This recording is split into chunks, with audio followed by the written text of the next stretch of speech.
Well, Sauvignon's still our largest varietal, and then after that, Merlot and Syrah, Syrah and Merlot would be and then Chardonnay. So the sort of classic French varietals, and then Cabernet's a little more marginal in the sub-district. So Cabernet's very much the backbone of our Bordeaux style blends, gives us the freshness. Merlot's the sort of go-to variety, gives you the solid base, and then we love to have some Cabernet family, Cabernet Sauvignon and Cabernet Franc. There is the structure and the freshness of the wine, ageability. We want a nice warm summer where we can get our heat degrees up. So we'd like to get at least 20 days over summer, over 30 degrees. But a good ripening day is sort of 25 degrees with lots of sun and not too much wind. But I mean, it's a normal Hawke's Bay summer, to be honest.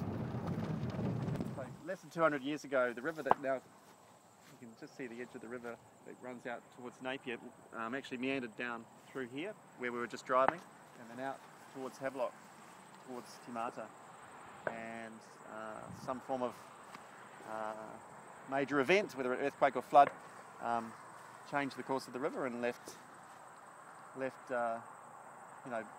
meters and meters of gravel. So that's why we have that particular soil type here, and I think it's a special part of Hawke's Bay and a special part of New Zealand for particularly those red varieties we talked about, Syrah and Merlot and Cabernet family predominant reds, and some of these alternative varieties we talked about, like Tempranillo, have some potential, at least at the growing level. So it's kind of a unique little climate here and soil, particularly soil type. So we're pretty comfortable that if anybody can get those varieties ripe in any year, particularly a year like this where it's very late, then we've got one of the best chances. So.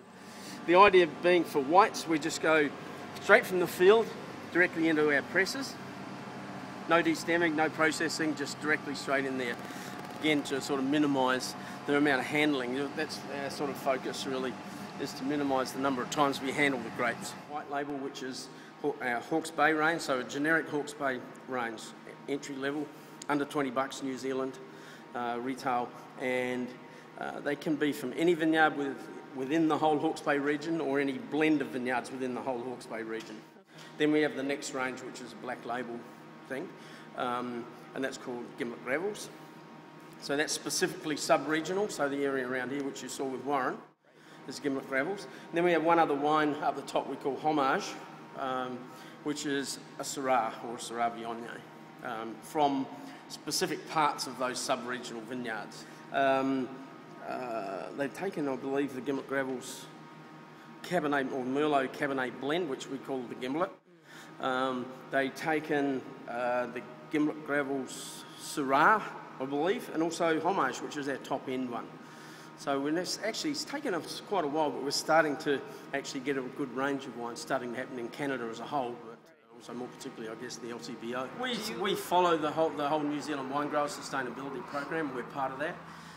In terms of going organic, we have a couple of vineyards up the top of the hill that you saw before, which are run organically. I don't want it to be a part of our marketing thing. It's just a philosophical thing where we feel as though we are responsible, probably, and responsive to the land, and it's our duty to hand on the land in a condition. I'm talking just vineyards at this stage, to hand on the land in the condition that we got it, or better than what we originally got it. So that's important. I don't think there's any country in the world that has as tough a sustainability program as New Zealand, and has gone so far with it. I mean, if you aren't sustainable here in New Zealand, you can't be involved in any of the New Zealand wine growers programs. Fresh, bright. People are really looking for more for that than anything these days. These real fresh, bright, young wines. People see old wines, they think, ooh, don't know about that. Give me that young stuff. There's a very, very small portion of the population who do want to age wine, or drink aged wine. Which are two different things, of course, but most people these days drink wine as soon as they buy it. Doing the right thing by the wines, I think at the end of the day, the wine's the most important thing.